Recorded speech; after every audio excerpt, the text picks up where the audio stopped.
6 Unbelievable Survival Stories. 1. Vesna Vulovic. Vesna Vulovic, a flight attendant and the sole survivor of the 1972 crash of JAT Flight 367, holds the Guinness World Record for surviving the longest fall, 33,000 feet, without a parachute.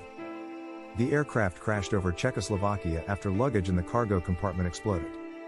Vulovic remained inside the fuselage as it descended to the ground, wedged in by a food cart, while the other passengers were sucked outside.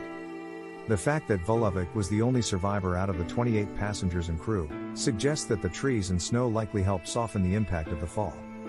She suffered fractures to her brain, legs, and vertebrae in addition to temporary paralysis. She also spent a portion of her rehabilitation in a coma as well. A little over a year after the collision, Vulovic was able to walk once more. Her first memory was of visiting her parents in the hospital. She had no recollection of the flight after boarding. Surprisingly, she kept flying and even wanted to get her previous job back as a flight attendant, but the airline turned her down due to her health.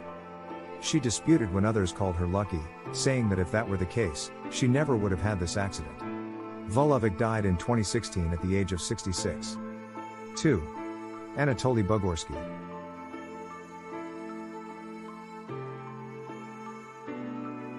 Doctors were ready to observe his death when Anatoly Bugorsky inserted his head into the biggest particle accelerator in the Soviet Union and was hit by a proton beam, but he survived. At the Institute for High Energy Physics, the 36-year-old researcher Bugorsky put his head between a proton beam and its intended target while attempting to repair a malfunctioning piece of equipment. He did not experience pain as the beam traveled through his skull, but he did see a flash brighter than 1,000 suns. While beams with 250 million electron volts of energy are used in proton therapy to treat cancer patients, the beam that struck Bugorsky had more than 300 times that amount of energy. Therefore, everyone assumed he was lost. However, Bugorsky managed to live despite the extreme swelling and eventual paralysis of the left side of his face. Epilepsy, which can be attributed to the brain tissue scarring, was the predominant after effect of his near-death experience. As of 1997, he had experienced 6 seizures. No one can determine if he has cancer or radiation sickness, but one good thing he got from this is the paralyzed side of his face hasn't aged.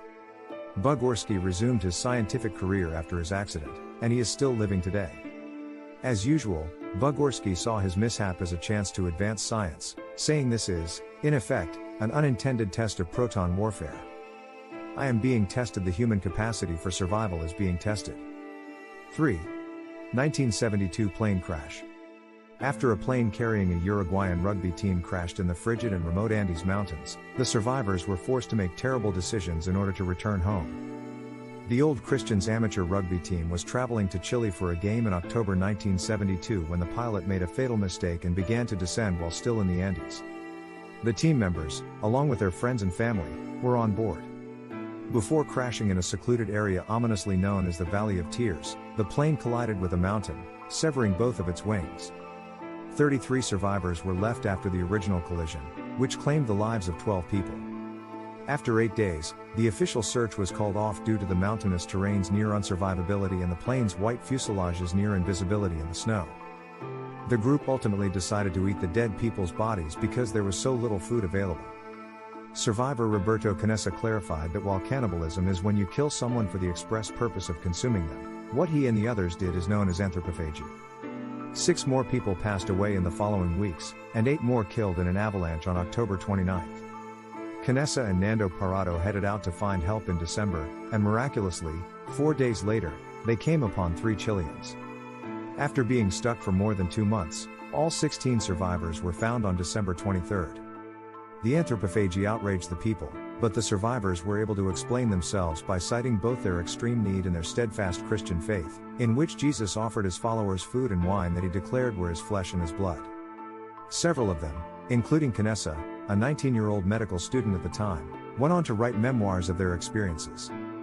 He is currently regarded as one of the top pediatric cardiologists in Uruguay. 4.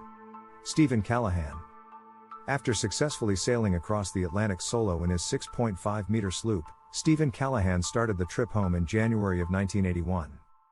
The storm that night around his boat didn't worry him, but the hole a whale or shark had made in the hull in the middle of the storm did. Callahan repeatedly dove back into the sinking boat to gather survival supplies as it started to sink. Callahan climbed onto his 6-foot circular raft with enough food and water for a few days while he drifted 800 miles west of the Canaries, getting further away from them with each passing minute. Callahan used a spear gun for fishing and a solar still to collect water. On day 14, he flagged down a passing ship, but it continued to sail by. He drifted away from shipping channels after a month. By day 50, he was battling dehydration in the tropical waters, covered in saltwater sores, and unable to repair a hole in his raft. Callahan was exhausted and had lost a third of his body weight when he was finally noticed by some fishermen off the coast of Guadeloupe. Fish and birds were circling his raft and eating the fish guts he had thrown back into the water. He was lost for 76 days. 5. Harrison Okene. On May 28, 2013, divers were trying to triage the Jaskin 4, which had capsized and sank 100 feet below the surface off the coast of Nigeria. They weren't expecting to discover a survivor, though. The ship's chef was Harrison Okene. When the boat capsized, he was in the bathroom. He made an unsuccessful attempt to flee through an emergency hatch. Okene was trapped inside the boat as it started to fill with water. He eventually became enclosed in a 4-square-foot air bubble. He had lost hope after 3 days. Then a knock was heard. It was the hammer used by the divers to pound away at the ship's surface. He was eventually given diving equipment and taken to a decompression chamber, where he had to stay for 2 days. He had been in a scenario where he should have died and where everyone else on board had perished. Understandably, he promised to never again set sail. 6. Julianne Kopke. Kopke was a passenger on Lanza Flight 508, which was struck by lightning on Christmas Eve 1971. 2 miles above the Peruvian rainforest, Kopke discovered herself still fastened to her seat as it started to fall apart in midair. She had been beaten. She had scratches. She had a shattered collarbone. The only person to survive the flight, she was still alive. She was now by herself in the forest. Her sole nourishment was some sweets, although she did come across a little stream. She waded through the water in it, managing to stay hydrated at the same time. After 9 days, she was able to locate an encampment despite the fact that the insects in the jungle came close to eating her alive and had infected her arm with maggots. She administered basic first aid to herself, including dousing the infestation of maggots in gasoline. A few hours later, lumber workers discovered her, treated her for injuries, and transported her to a hospital. Her story was eventually told in the 2000 documentary Wings of Hope by director Werner Herzog, who had a seat booked on that very flight before canceling at the last minute. Thanks for watching. Please like and subscribe.